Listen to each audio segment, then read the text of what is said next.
I'm going to change the title of our podcast for this episode specifically. Why are we talking about a picture of Josh? I carry one in my wallet next to my kids. I've got an 8x10 right on my desk. It's him with the big 95 in the back. It's like his high school graduation. Where are you guys at? Like, aren't you in the same house? Yes, I'm in the office upstairs. She's downstairs.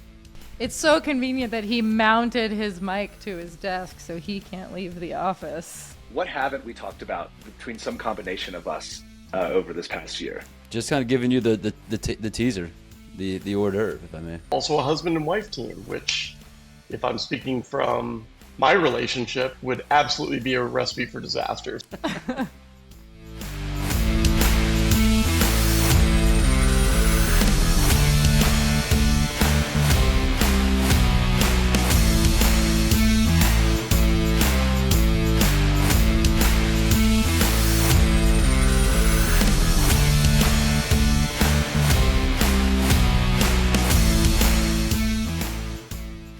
Everybody, welcome to the Cheat Code. Welcome back. You are on another episode of, I'm going to change the title of our podcast for this episode specifically. It's now the Cheat Code and Friends with Benefits. It's getting a bit long, but it's, it works. We're happy to. We've all been waiting for. That's right. We're happy to welcome two of our good friends, Jason and Sam Yarborough from. Well, I'll let you guys give the entire spiel because I know there's multi-dimensions to it, but primarily from exactly. We can do the humming, we can do the intro music, but primarily from Arcadia, which is great, which we'll talk through here today on the show, and also a husband and wife team, which, if I'm speaking from my relationship, would absolutely be a recipe for disaster. So curious to see how that. That proceeds as well. But guys, welcome to the show. Hi, we're so happy to be here. Yeah, this is awesome. We got all the cheat code friends, all the benefits friends. Like, we're all here. This is awesome. This is like a good, fun hangout. And Josh and I were just down welcoming a sales rep that we put at one of our portcos drinking zipperitas. So we may get pretty wacky on this podcast. There's a 2 zipperita limit, and I think Justin reached it within the first 10 minutes of the lunch. 210, whatever. I was feeling backwards hat this afternoon, and I almost cracked a beer. I do too. You should have at least given us a warning. I know, right? Hey guys, seriously, this is the plan. Hey, it's 2:40 somewhere. Good for being in Tahoe and not in Phoenix with us. Right. That's right. I mean, I also came prepared to get weird, so let's go. It's like I'm weird in bulk here. You couldn't find anyone. You couldn't find anyone interested in having a free book. No, I'm not as tall as you, Josh. So I have to use them to stand up on. Like, if for those of you not watching, I've got 10 go-to-market cheat code books here that I have to use as a step stool when I talk to Josh. Jason isn't actually 6'7". Yeah, put them in the neighborhood free library. Take one, leave one. We have a few Somebody of brought him back. Yeah, exactly. They're taking the Choose Your Own Adventure books and leading the cheat code. It's depressing. Well, but anyway, guys, welcome to the show. Like I said, you're joining us from sunny Montana. Still sunny out there, yes? It's sunny today. Who knows what tomorrow holds? Are y'all going to get some snow this weekend, too? Probably. It snowed twice last week, but we were in Florida, so that was kind of nice. We avoided the snow last week. Florida? What were you doing in Florida? 90-degree weather. Yeah. Wrestling alligators. We went to we had a meeting with a mouse. Yeah, we did. We met a pretty famous mouse. Got it. How many kids do you guys have? Two. Yeah, that's my limit as well. Josh is setting the curve, however. So, yeah, interested. So, for folks that don't know what Arcadia is, and feel free to provide the full background here. You guys are up to too much stuff, so I can't keep track of it in the intro. But tell us a little bit about Arcadia, what it does for those that are unfamiliar, and then a bit of your backgrounds would be great as well. Take it away, Jay. So Arcadia initially started as a consultancy to help B2B tech companies build, scale, and operationalize partner programs. We noticed a gap that companies were having a hard time really operationalizing. Initially, I was working with a company called Reveal. They were all their customers were having a hard time operationalizing that data, getting their teams to use it, and that was essentially how I scaled programs when I was at Drift and when I was at Terminus.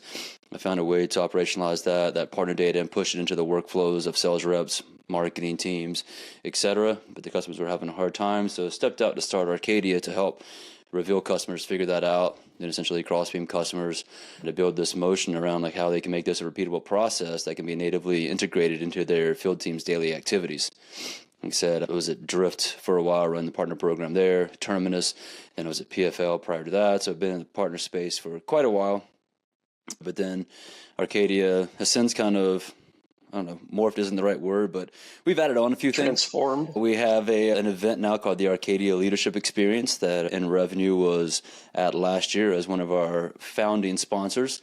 We bring 75 GTM leaders out to Bozeman, Montana for a 3-day immersive experience to talk strategy, tactics, but more importantly, like create a unique experience to really create some lasting relationships over experiences, shared meals, In the woods. or dinners, hanging out in the Glamping woods, tents. drinking whiskey in the woods, hanging out, camping out in glamping tents and teepees. So it's a full experience. And on top of that, as you mentioned earlier, we have the podcast Friends with Benefits, Which is a great show. If you're listening Thank you. and you haven't checked it out, give it a listen. Not just because At least we've it's been got on some it, theme but music. Yeah. Specifically, Kind of. the episode with Justin Gray is highlighted. Yes, exactly. Linked in the show notes. Spectacular episodes in there. That's right. Yeah.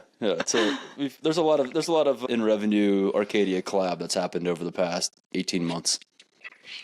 And Sam, you have a full-time job as well. What give us an update there? Yeah, so we both are in the partnership space. These are our people, so we live and breathe it. Currently, I work for Advisory. I'm Chief Growth Officer here, and we consult partners on how to build good programs within the major ecosystems. So Salesforce is my bread and butter, but we focus on the hyperscalers as well. So Azure, AWS, and Google, and really help large companies, small companies implement scalable strategies on how to build better, bigger partner programs. Yeah, so normally we don't do intros on the show, but I thought it would be necessary to do so because, starting this business, Arcadia, we've talked a lot lately, I feel like, on our podcast and a couple of our newsletters and blogs and so on like how much the landscape of starting a business has changed, predominantly as a result of AI, but I think also due to other factors. And so I really wanted to get you guys' take on how that process has been and, how you found, bringing a services organization to market. When I say services, largely non-software centric, but to that point, so necessary because I was going to say, as you guys were kind of rattling off the partnership experience, there are so few people that know how to do partnerships right, despite all the chatter and kind of BS attention and so on. But there seems to be a lot of appetite. And so I'm sure that played into it. I was fortunate in that I got to see the problem that I really wanted to solve firsthand, being at Reveal. I was only there for a short time, and I saw the opportunity. I went to Simon, the CEO, told him I was like, what we could do to help, and it was kind of his idea for me to kind of launch out. And he was like, we've got the customers that need the help. Smart for him. He didn't want to build a services company within his business, but he was like, we need services partners who know what they're doing. Would you be willing and interested to be one? And so I said, of course. So I set out. They fronted a few customers to start launching with and starting to figure the process out with them. And it's something that I've had a tremendous amount of fun like figuring out in my career of how to kind of build these scalable programs that don't require me to be a glorified BDR. So if I can go teach other partner leaders how to build scalable programs through using some of this data and process and whatnot, then like it was something that I was super passionate about to start. And thankfully I had a few customers to get started, found a few of my own early on. And then Sam and I got very curious about wanting to do this event that we've been talking about for years. And since we've been talking about it and I was out on my own, essentially we figured now's the time. And so really it's all around like for us, like we want to build things that we're passionate about, that we love and truly 100% believe in, and how we can kind of help programs and people become the best to their abilities. Well, it's interesting, and I think immediately back to like the marketing automation wave and so on. Like that was the biggest blocker in that space, and I think in most of your truly kind of disruptive whatever they happen to be, strategies, software, so on and so forth. Like there's a great software idea out there, or software that meets an explicit need, but still you see a ton of people not knowing how to adopt that software, not having some of the kind of the building blocks to embrace something like that. And that's back in the early 100%. days at LeadMD. That's all we ran into. It's like, yeah, this is a great idea, but we have no one to run it. We really don't have any of the components that it requires in order to be effective, and so on. And so I guess I'm curious to get you guys' take on why partnerships falls into that bucket, considering partnerships have been around forever. I think it's truly one of the oldest go-to-market strategies out there. And yet, as we mentioned at the top of the show, like one of the areas that people just do so poorly at executing and frankly, even understanding. I mean, I think this is part of the conversation too. Like we were joking before the show started, but we've all had conversations at different points. And I think the interesting red thread about each of those conversations is there is no one playbook for partnerships that works for every company. Like what you guys built with LeadMD versus what Sean built at SalesLoft versus Drift versus PFL, like those were all very different programs, and you had to like get in and figure that out. And I think partnerships are looked at as like a really quick lever for growth, and that's just not true. Yeah, give me the referral. Completely false. Yeah. And like I was just talking to a friend today who's looking at a new partner role, and I was like, what are their expectations? Like, do you have a really clear understanding of that? Because if you don't from the get-go, you're setting yourself up for failure. But at the root of partnerships is relationships, and that is something that AI cannot and will not replace. And so Arcadia has kind of come back to that as well, of like, this is not a fast track. You got to lean in, you got to do the hard work, and you got to be a good person that people want to work with. And I think a lot of people skip that step. Yeah. Well, when you were both talking, I was thinking about Arcadia and the entrepreneurial journey part of it, right? And I think, a lot of the folks that listen to this podcast are just that. They're entrepreneurs in different stages. And you talked about that evolution from, hey, I have a few customers, a few people that I know and trust that want to know how to build and scale a partner program. So that's your jumping off point, right? And then you said something, Jason, you said, well, then I had to go find some more. So that's another inflection point, right? A lot of entrepreneurs will stop right there at, well, now I got to go find more business. That's it. And then it evolved into something else. So talk about that entrepreneurial journey from, I'm going to take on this fractional bootstrap business. When is it a real business? When is the business pivot? Talk about some of those things, because I think that's an interesting evolution itself. There's an evolution within that evolution as well. It's like I didn't set out to actually like do fractional work. I didn't want to do fractional work. I just kind of ended up as a fractional partner leader. I set out to I thought, I could do some consulting, advising, kind of live that, high end, 30,000 foot life. That swanky life. Yeah. We got into it and I was like, oh, wow. Like the consulting life requires like your client to actually go out and do the work. Feels right? a lot like parenting. It only goes so far. We've never actually talked about that, but that is hilarious. Yes, it does. And I just got a little bit frustrated with it, and I was working with the account or the company I'm at now, NAC, helping them kind of understand and sort through some things. They wanted to hire, then they didn't want to hire, and I was like, well, why don't you just think about something fractional? And then it was like, yeah, that sounds great. Would you want to do it? And I was like, well, kind of backed myself into that one. So I kind of chose that route, and I didn't want to do the fractional things. I haven't really seen it work out great for I was going to say, is people in fractional partnerships. just kind of another word for non-committal? You know what I mean? There's the budget aspect of it that everyone kind of cites, but I feel like it's also, and especially when you couple that with partnerships, like that seems like just a really difficult, success story. Yeah, it's a good way for those people that I label as partner curious to really want to test the waters out. And it's like, is this right for our company? Which is fine. It's good. It's like, I haven't seen fractional partner leadership work long term. It's probably good for like a year or so. And in my case, like it was good for about 6 months, and they were like, wow, we want more. Give us more. What do they want more of? Because that's a good point there. They just want more Jason. Yeah, that's probably the answer. But what? That's how Sam got here. How do you set that expectation? Given the, what Sam said is 1,000% accurate in terms of these are really long often drawn out journeys and so on. And like, how do you set that expectation for what a low hanging fruit or a near term win is going to look like? What do they view as a near term win? Well, yeah, NAC in particular it's kind of slipped into a nice situation. They knew they had something there. For them, it was about trying to ramp up like one or two partners. They knew they had something with one tech partner, and they knew they had something on the back burner, maybe to start cooking with a large GSI. And so I was like, okay, well, let's take a look and see what you got. Peek under the hood. You're like, there's actually quite a bit of opportunity here. So we started spinning a few things up. We started building the relationship. We started getting some traction from a co-marketing perspective.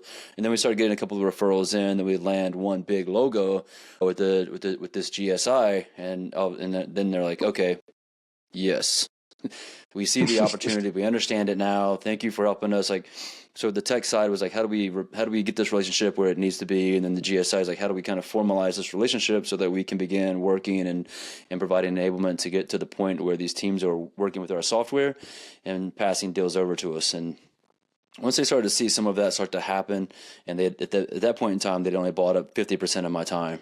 And so as we started to talk to other companies, other GSIs, there was just no way for me to do all that they wanted me to do from a revenue standpoint. So it was like, all right, we need to go full on with this. They saw the opportunity quickly, very early on.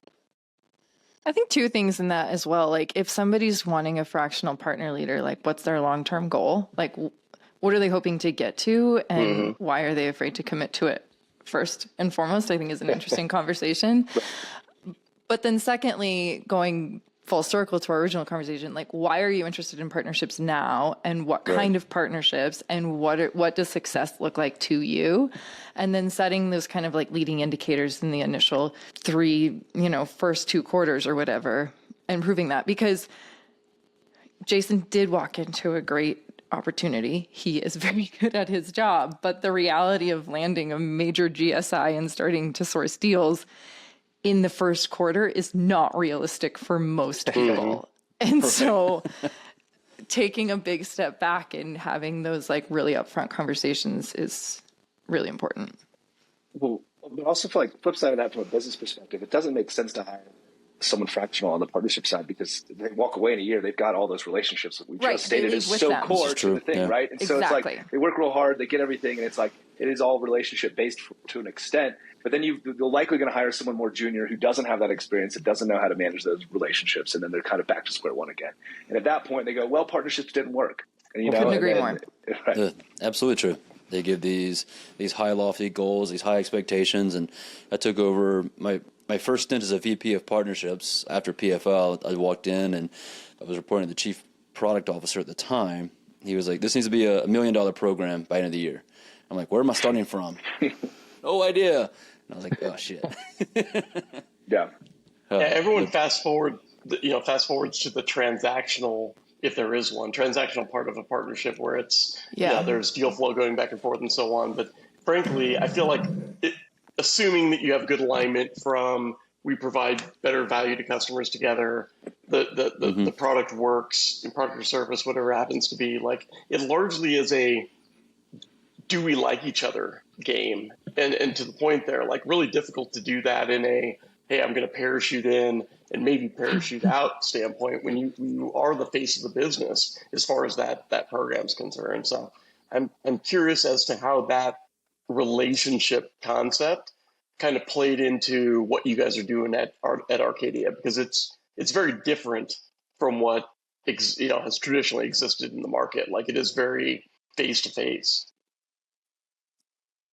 Yeah, I mean, I think it's really easy for people. I was talking to somebody yesterday and they're like, we all sit in this world where we're unaware of how expert we really are at these certain skills because we're just so close to it. And I think relationship building is something that's really overlooked. It just seems like it should be second nature to everybody, and it's absolutely not. And that gets really obvious when you get put in a large conference room with 500 people and somebody walks up to you and is like, "We've never met, but I have something to sell you."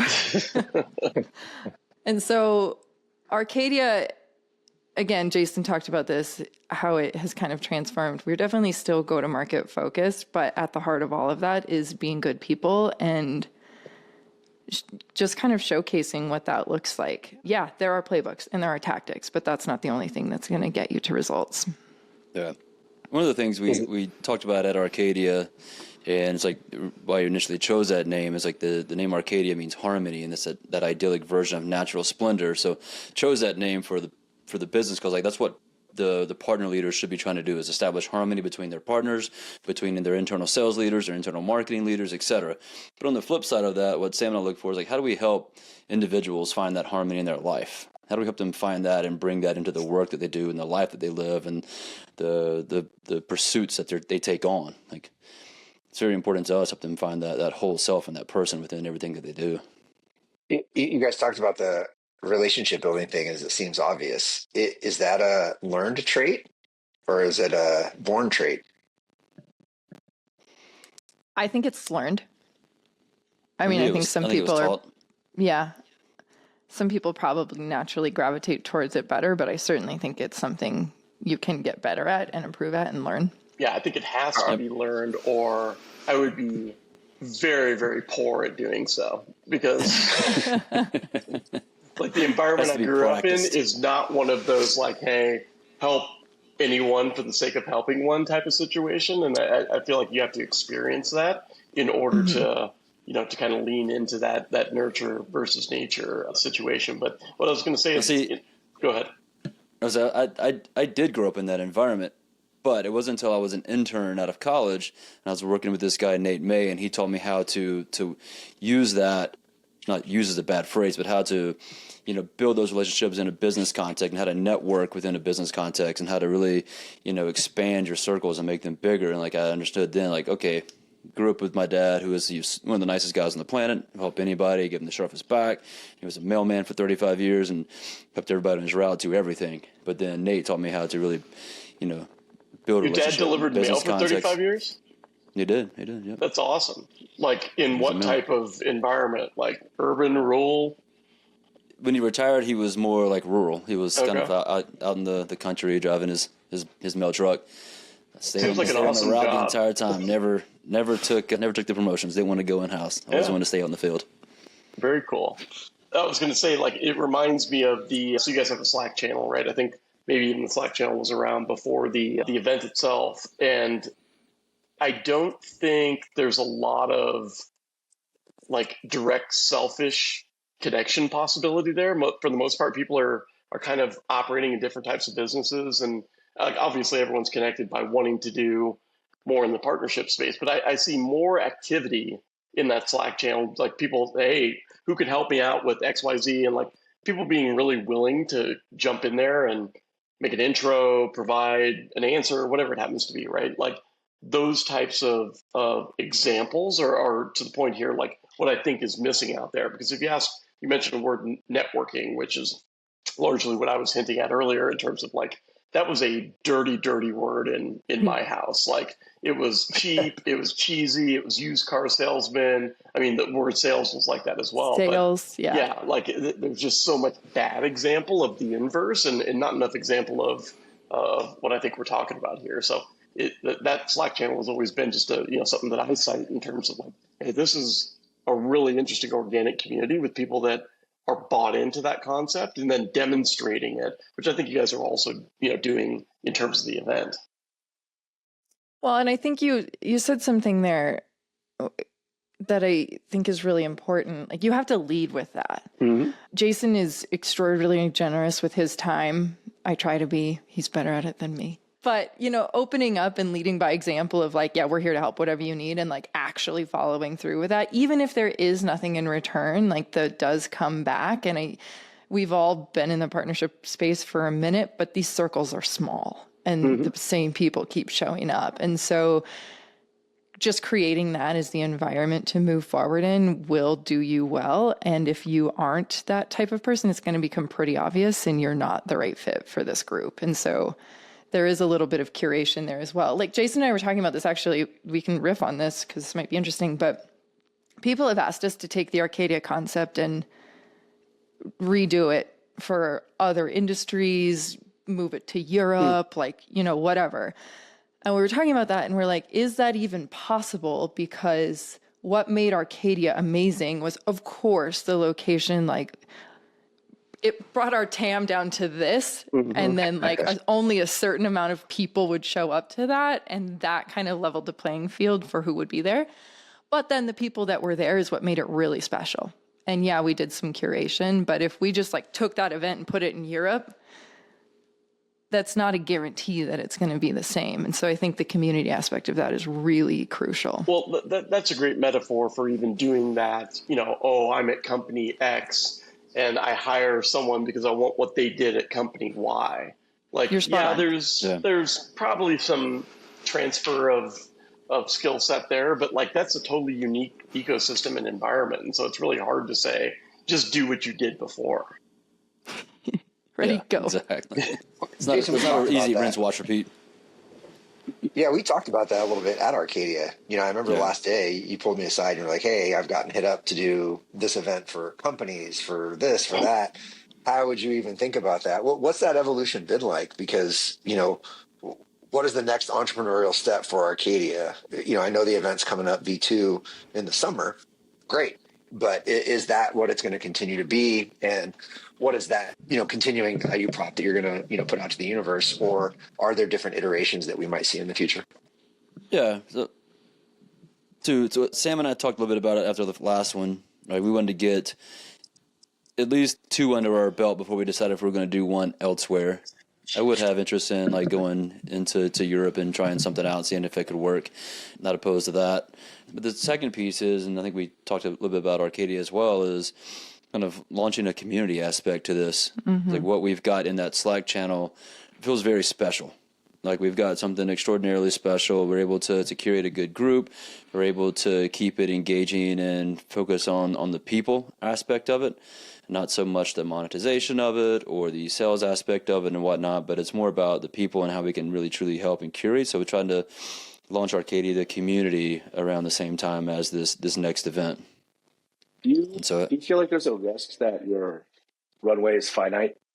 Because every community that I've ever been in at some point becomes not a community anymore, and it loses all of its value whatsoever, because there's no longer that same quality of people in there having that conversation, and there's a lot of the same questions asked all over again. It's like you get a whole new generation of folks in there, and so I've kind of seen them fall apart. But like knowing that, like you kind of got to, you know, you got to spark, you got to tiger by the tail, if you will, like right now, right? So it's like you got to make the most of it, because at a certain point, I mean, tell me if I'm wrong, but like, does it just go away? Very much so. No, I think, you know, this is part of the conversation we've had a lot of like, okay, if this is going to be a business, then we got to bring in all these buzzwords of scale and growth and revenue and all that, you know, but revenue. Like what we're talking about here is like real relationships. And if we open up a community to 1,500 people, then exactly what you're saying, Sean, is totally accurate. Then it's not what it was, and it doesn't have the value that it did. And so how do you create a really awesome moment and space for people while still like leaning in and, you know, while still making money? And so that's part of the deal. And, you know, the other thing we've been talking about too, which is funny from an entrepreneurial perspective, is we did this backwards. We like started a podcast, we had an event, and then we're like, okay, see you later. Like there was no like funnel, if we want to use. Enjoy. You know, we had Dave Gerhardt on our podcast a while back, and he was talking about how when he got brought on his Drift, they did a full podcast and everything before there was even a product. Like there was no product. And then they launched the product, and they already had kind of brand awareness. So I'd like to think that was the strategy we had. Wink, wink. 100%. Yeah. That's all we were thinking about. Also too, like this thing we talk about a lot is like to some extent we flipped the, you know, quote unquote B2B conference model on its axis. Totally. About doing something completely different. And also like we believe that we can break the borders of what typical community is, to the point we're afraid to even use the word community anymore, because it's become a dirty buzzword. And so like, how do we create something that expands that of just like GTM, B2B, partner tactics and strategy, but really like what we love to do is like, how do we help you, the leader, become a better person, because we believe better people become better leaders. Well, the interesting thing there is like, convenience may actually be the enemy of community in terms of like, because Sean, to your point, like every time something goes digital and just becomes really like, oh, you know, maybe we've got this group, and I'm thinking about this specific example as I'm saying this, like we have this specific group and it's, you know, it's primarily, you know, brute force, it's manual effort and so on. Now we're going to take this digital so that we can invite more people in, and, you know, I don't have to be there to you know, curate those conversations and make the connections. So people can just go do that on their own. And it sounds really convenient, but it always, you know, diminishes quality almost immediately. And so like, it's not that it's inconvenient to go to Montana and go sleep out in a tent, but you immediately have a higher wall in terms of like, well, if I do that, I'm probably really going to want to be there because I'm, you know, going away from the family. It's not a, you know, 4-star hotel or whatever. Like, it's not a, you know, a shitty experience or anything like that, but it's like, I'm doing this because I really want to be around these people, right? It's evident in the fact that 4 out of the 5 were there. He gave us. Let me know when there's a 4 Seasons out there, and I will. Yeah, exactly. Well, even when I did my write-up post-event, right, I used words that you used, intentional, curated, and bespoke, and you used curated even a few times on this podcast. Well, how far can it be curated once you get outside your network? Right? Like that gets... But we've talked really about hard. this too. Like even this year, there's people signing up that Jason and I don't know, which is really cool and exciting. Yeah, but it is also interesting because it's like, well, what are we getting ourselves they're into? not good though. What if they're terrible?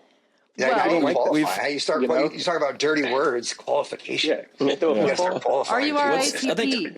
What's happened now is interesting because like the initial group we've curated is now curating the external audience that we don't have, and so like, there you go. They know what we're about, so they're like, oh, hey, we want to invite some people. Like we've asked so and so to submit, and whenever they tell somebody to submit an application, they let us know. It's like, hey, I told so and so to submit. Did they?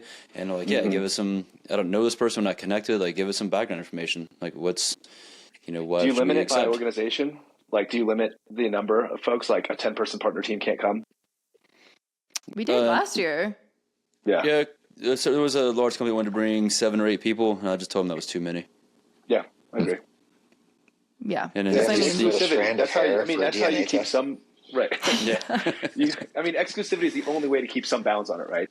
Yeah, 100%. Or else it gets out of track. And you want to have a little bit of diversification amongst like peers, and so that when one group isn't kind of gravitating towards themselves or dominating, and that there's a lot of peer-to-peer learning, relationship building, and connecting, and just kind of moving things forward in the general direction we want to go, and not one direction that one group wants to go. That's why you threw 2 VC guys in there, right? Total wild cards. And just qualified one. They were the only ones we were concerned about, really. So what do you guys think about... I've been having this conversation a lot because of the dirty word that's floating around everywhere in terms of tariffs and in terms of this, you know, is there a demand for a flight to quality, which, you know, for people not putting together the not connecting the dots there, like, you know, there's a reason why we've offshored a lot of, you know, our product, and that's price, obviously. But at the same time, I was used this example, like I had to buy a belt, like, couple months ago or whatever, and I started, you know, looking up like handmade belts or whatever. Like there's, you know, great companies that are little bespoke organizations where you can buy a $350 belt that you're never going to have to buy again for your time on Earth, and maybe even after that, right? And so I do feel like there's strangely this demand for, you know, these bespoke, you know, index on quality type offerings and so on. And that's what, you know, mentally I would put the Arcadia offering into. You know, you're not going and staying at a W or something like that with the, you know, crappy breakfast that everyone's used to, and, you know, a bunch of sessions, and, you know, you get some sort of credit at the end or whatever. Like it's a different value prop in a different environment with more of that kind of quality wrap around it and so on. Like, are you guys experiencing? Obviously you are, but like to what extent is the demand for that versus the more convenient offering? I think the demand is extraordinarily high, and it's evident in the fact that there's all these other bespoke events that are now popping up.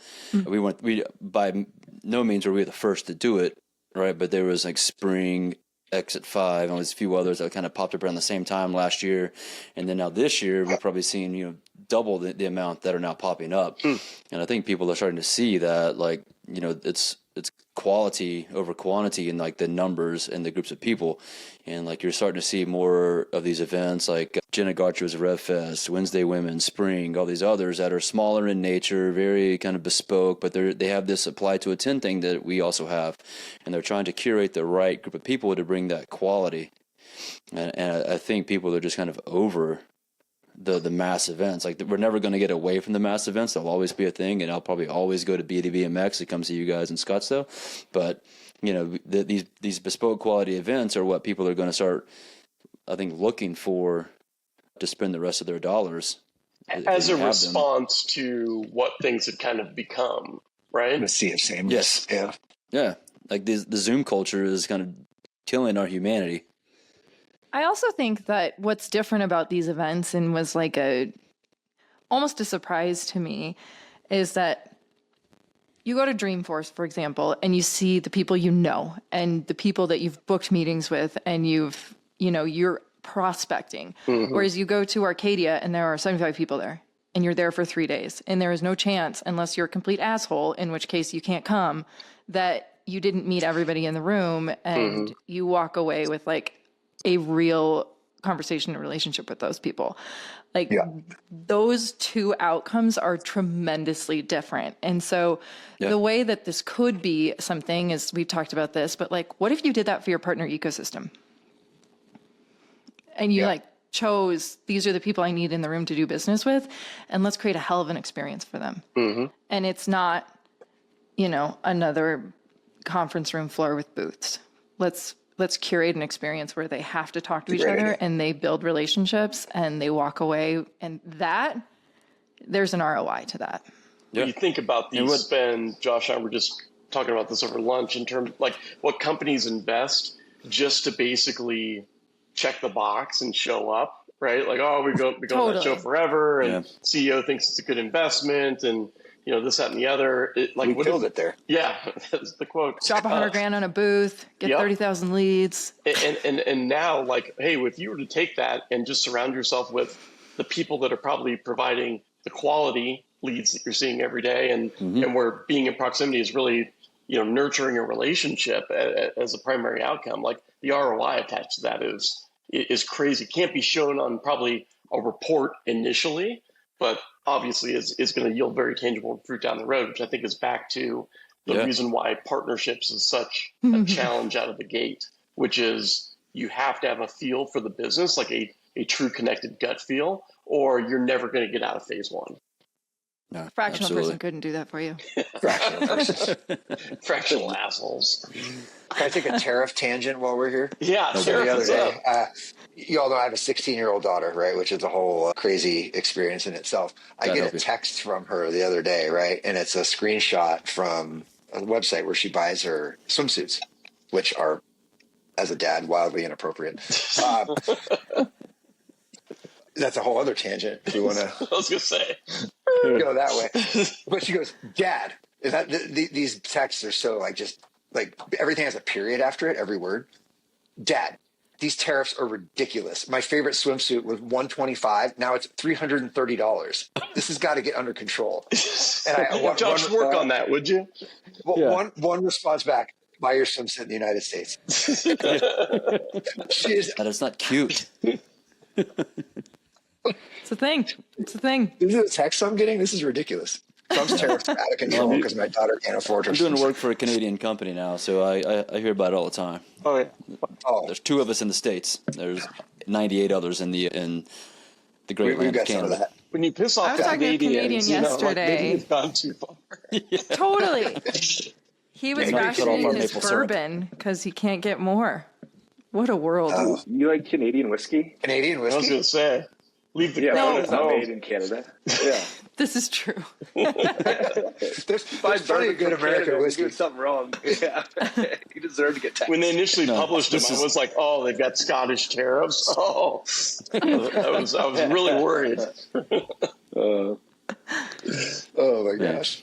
So how do you guys think about the next steps of Arcadia? You kind of alluded to that a bit, but like, do you feel the pressure to, go the digital route whatsoever, or the software enabled route, or like, do you feel like they can stay in that high quality aspect long term? I think it's so interesting, and I haven't even put it into that context. But now that you say that out loud, we've been wrestling with that immensely because our day jobs are very digital. Mm-hmm. And that's how we know how to like be efficient and run a good business and scale and grow. And then when it comes to Arcadia, that's not what makes it special to our points. So I think, sure, are there assets of it that we could add some more automation to and make more streamlined? Absolutely. But is that the long-term strategy? No, because that would be a different business. Yeah, I think that's interesting to think about that in terms of the ramification and the application of tech to partnerships in general. Because although I feel like there's little efficiency plays and so on, like that nice chewy center of relationships, like that's, in my opinion, never going to be replaced there. And frankly, the folks that really have that muscle and are great at exercising it are just who wins there. So that's why I've always been, forgive me, but a bit skeptical of the technology play there. And I think that's quite frankly why partner tech has not gotten out of that kind of first or second inning for a long time, is it's not like digital marketing where you could do the entire life cycle digitally. Like you could do very specific points, but it was just never going to be a tech-driven business, again, in my opinion. It's tough, and probably piss a lot of friends off by saying this, but like most of the work that I've done in my career has been very little reliance on like the specific partner technology. Yep. Like give me Crossbeam and I can do just about anything you want me to do. And I've always been one. It's like, all right, well, what's the sales team using? What's the marketing team using? Because I want to use that. So I want to look, feel, and smell just like that team and everything that we're doing. And most partner tech isn't really cut out for anything beyond just the partner team. And if I'm trying to, bleed into everything that the business is doing, then I've got to figure out how to do all this within their technology. Yeah. You want to taste and smell like a partner team? Sales team. You never want to smell like a sales team. Yeah. Preferably the marketing team. They do all the fun stuff. Yeah, exactly. Well, guys, as we kind of wrap it up here, what's on the agenda for this next upcoming Arcadia conference? What's the bill of fare?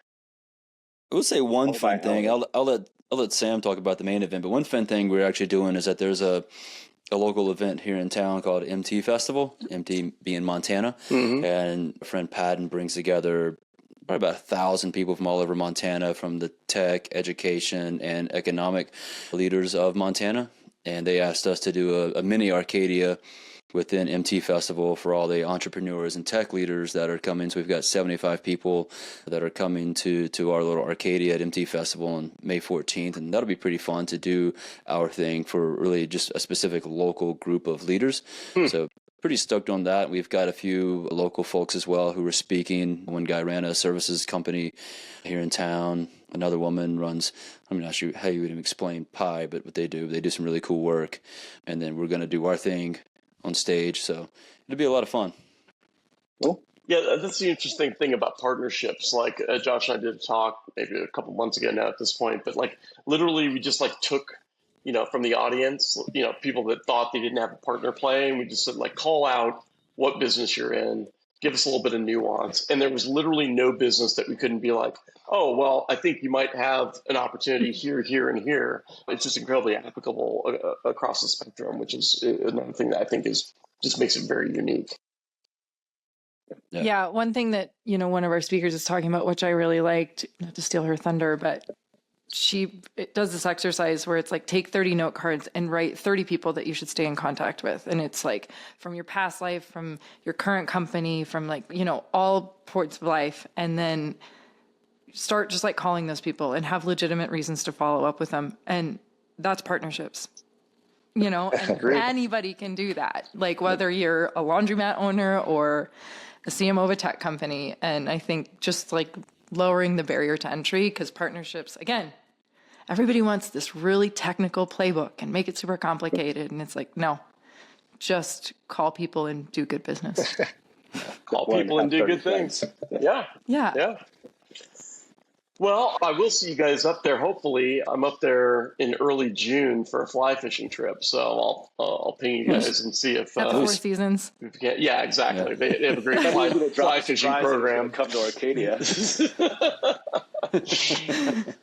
Love Montana. But yeah, guys, thanks so much for joining us. Great broad spectrum of topics, and hopefully indicative of a larger flight to quality. Mr. Wagner, Mr. Kester, thanks for being here as you are required to be and always are. It's been real. Yeah, I love the cheat code friends and benefits. That's the cheat code friends and benefits. Yeah, if you guys are listening and haven't subscribed to either podcast, please do so. I think that they're both very entertaining. If I do say so myself. And Jason and Sam, thanks again for joining us. This has been the Cheat Code and Friends with benefits.